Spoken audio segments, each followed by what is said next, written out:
Hey everybody, welcome to the Hamakua Homestead. If you're new here, my name is Tiffany and today we are fermenting. We are actually able to do 3 different ferments today. The first one is just regular sauerkraut, and the reason we're doing that today is because I only have 1 out of the 2 quarts that I fermented last time. Then we're gonna move on to 2 different recipes that I found in one of my very favorite books. Can It and Fermented. And I love fermented foods anyway. And they're so good for you. So good.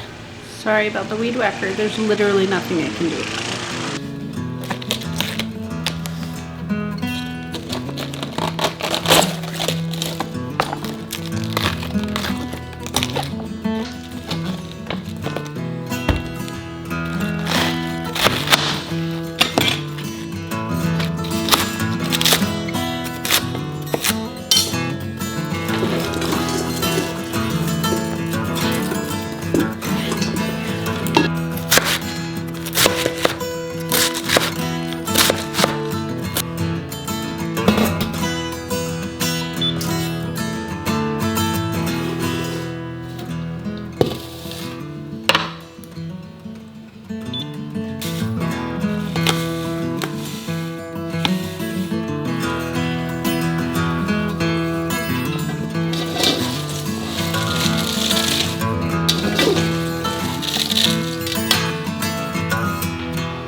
We've cut up our cabbage, we've got our sauerkraut starting to sauerkraut. So now let's move on to our Brussels sprouts. If you want to do 1 quart jar of Brussels sprouts, here's what you're gonna need.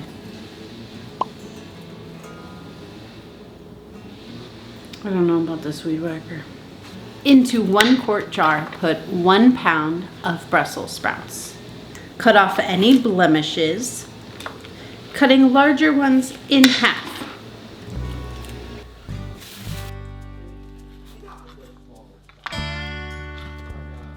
Well, we ended up filling 2 jars with our Brussels sprouts, which is exactly what I was hoping for. I intend on fermenting each of the 2 jars for different time frames so that we can kind of play around with it in the next couple days, and then also 1 long fermented one as well. So, the cabbage is turning out a good amount of liquid for the half an hour or so that it's been going, but we're definitely going to leave it longer. So we are going to actually add garlic too. Hold on. Because our recipe in our book says we need to add in whole corn and crushed garlic cloves. Peppercorns and garlic. So we're gonna put 1 teaspoon of whole peppercorns in each quart jar, along with 2 smashed cloves of garlic.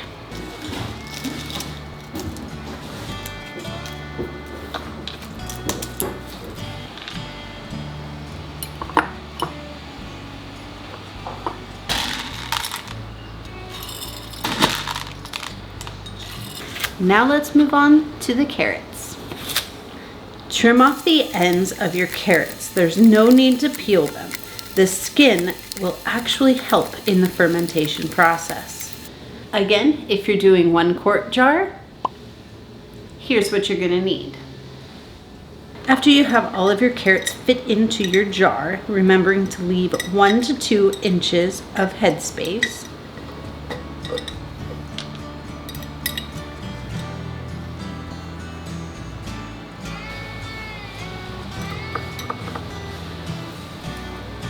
So we've got 1 tablespoon of red chili peppers and 4 various sized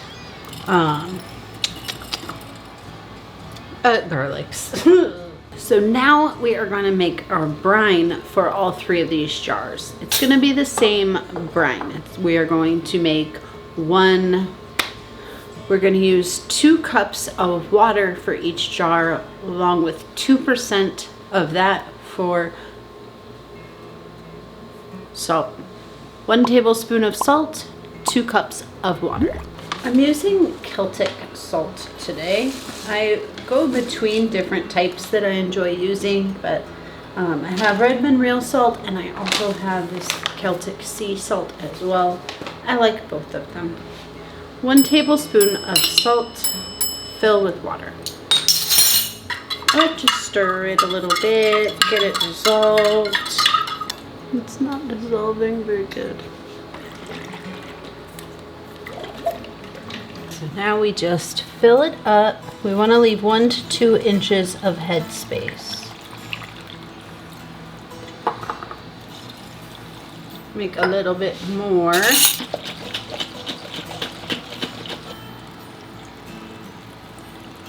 Alright, so now what we need to do is cover this up.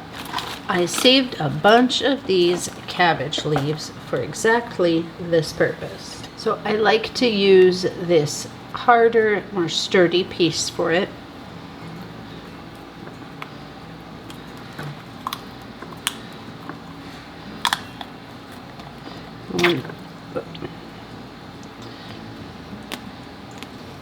The goal is to keep all of the carrots and as much of the spices underneath the brine as possible.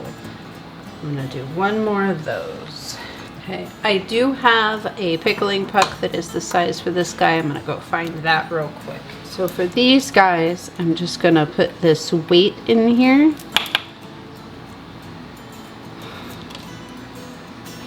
Keep that weight in there so that all the contents, again, are under the brine. I do have a pickling puck for this one too. I just found one.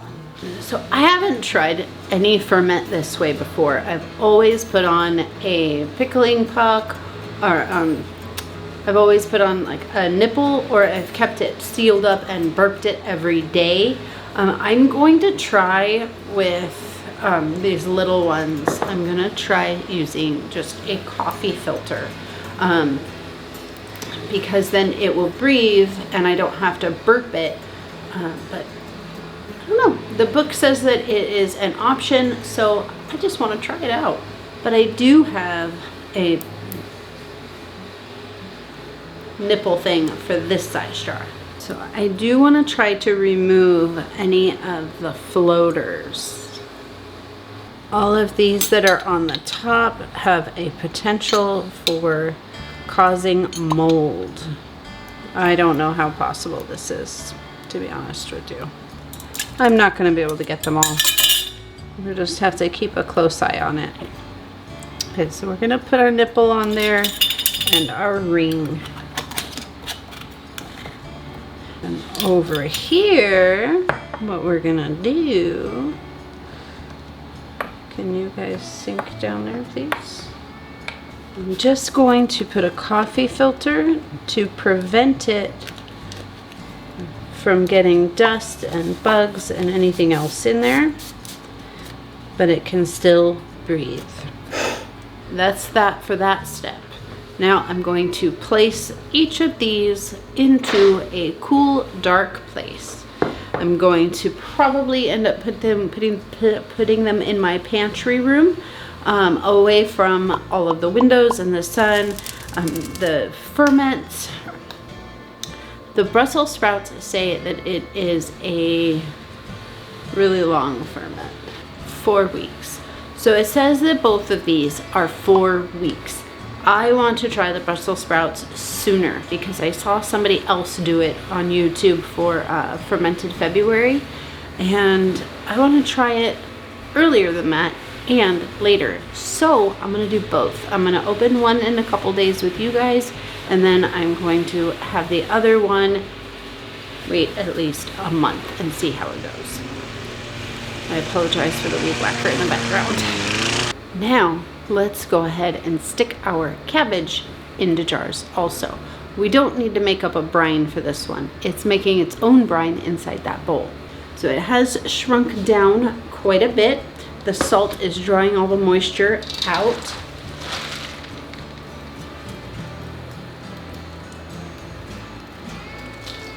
It's pretty wet. This was an astoundingly huge piece of cabbage, head of cabbage. So I'm not sure, we might also, like I did this last time, end up with 2 quart jars. Oh, and for a taste test, what you can do to make sure that you like the amount of salt is just taste it like this. It's a little bit strong on the salt, but I don't mind that at all. I like salty foods, but it should taste something like you're comfortable with a potato chip. A salty potato chip should be around that same amount of salt. We're just gonna cram these into jars also. But what the difference is that with this sauerkraut, you wanna really cram it down in there and smash it and just do whatever you can to get it in there as tightly as humanly possible. And same idea with the other ones. We're going to weigh it down. I don't have any more pickling pucks, so that's where we are going to use these leftover pieces of cabbage to keep it all under the brine. Then just like before, use your pickling, this thing.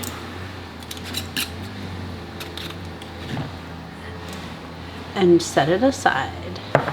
So I'm just going to continue that same process. I might actually end up with 2 more quart jars with this sauerkraut. I'm not sad about it. Now we are finished for today's process. I will see you back here again. For today, that's all we need to do. I'm going to see you back here in 4 days. We'll try our Brussels sprouts, and then again in 10 days, and we will try our carrots. Bow, bow. Focus, focus, focus, focus. It has been 4, 5 days. Here's our Brussels sprouts. And they look alright. They look good. So again, this is supposed to be a 10-day ferment, but I've seen people do it for 4 days, so that's why we're gonna give it a try today.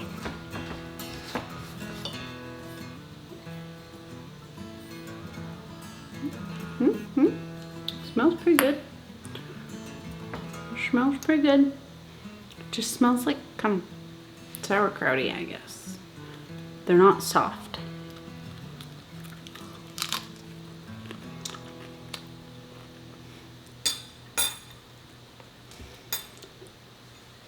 That one was bitter. I'm gonna dig down. They're multicolored. Very multicolored. I don't know. Maybe I'll cut it in half. I'm really hopeful for this. Oh, they're very dense. Very dense. No.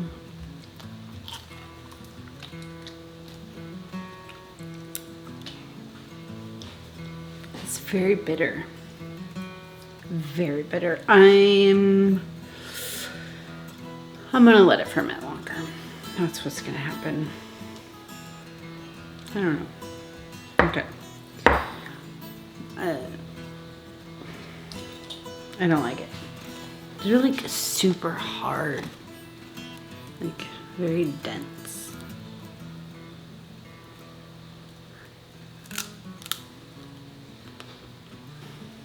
We're gonna wait longer. But while we're here, let's give the carrots a try. New fork, new everything, clean hands, clean everything. You don't want bacteria from one to get into the other or anything weird like that. Got a bit of calm yeast. This white powder on the top. Totally normal. This one has chili pepper flakes in it.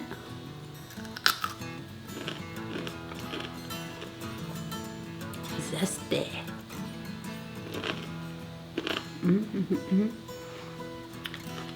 At this point, the carrot is way more enjoyable than the Brussels sprout, but I still want it also to go a bit longer. It's yummy, but I want it to go longer. So again, I'll see you guys back here in a few days. Okay, so I'm trying to figure out how long it's been. It's been between 10 and 14 days. I didn't write on the jars. I surely should have.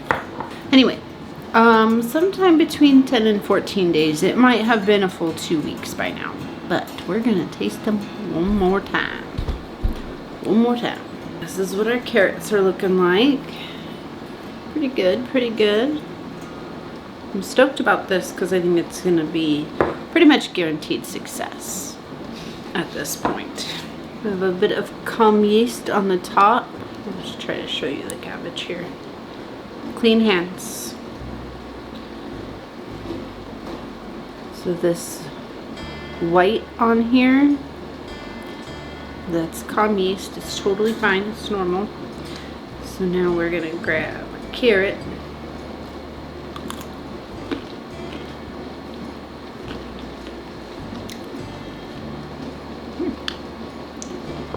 It's very garlicky. Very garlicky. That's good.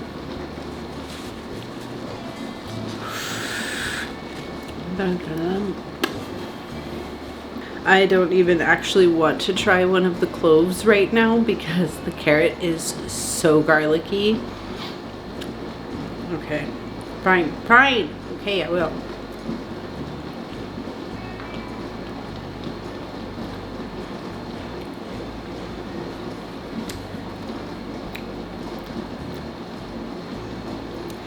Ah, yeah.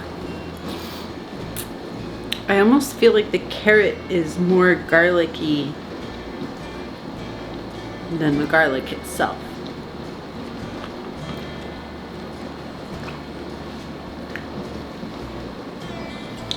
It's a good snack. Woo! It's ready. I don't need it to ferment any longer, so I'm just going to put a lid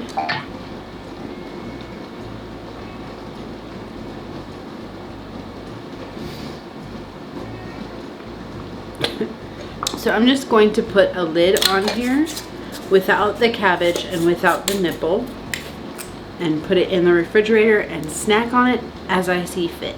So big success. 2 weeks on these carrots. We're calling it 2 weeks. I think it is 2 weeks. I'm pretty sure. Now we're going to try the Brussels sprouts.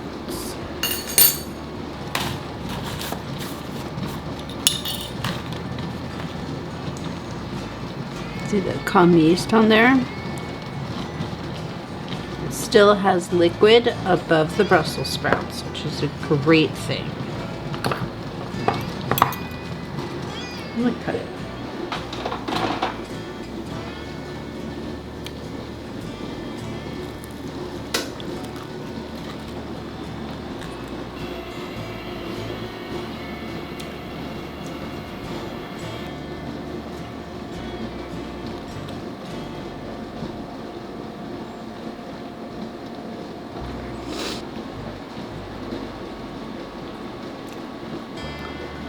I don't like it.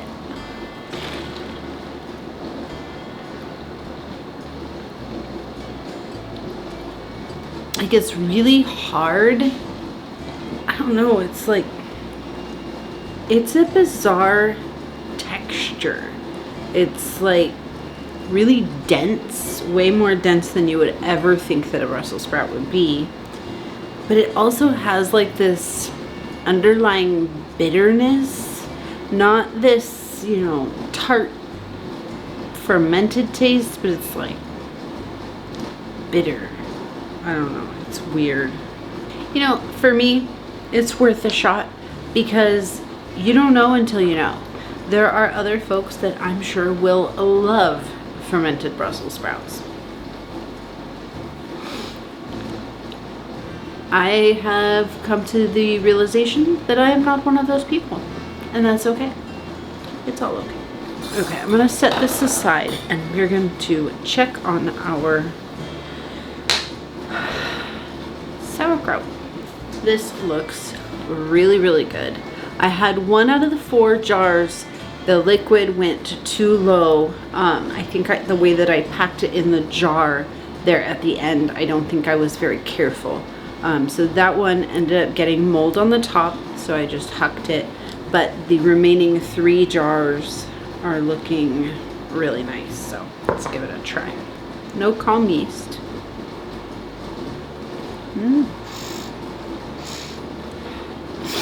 Is my smeller broken? Doesn't smell. Maybe because it's in the middle of summer. It's been really kind of hot lately. It seems to be fermenting quite quickly.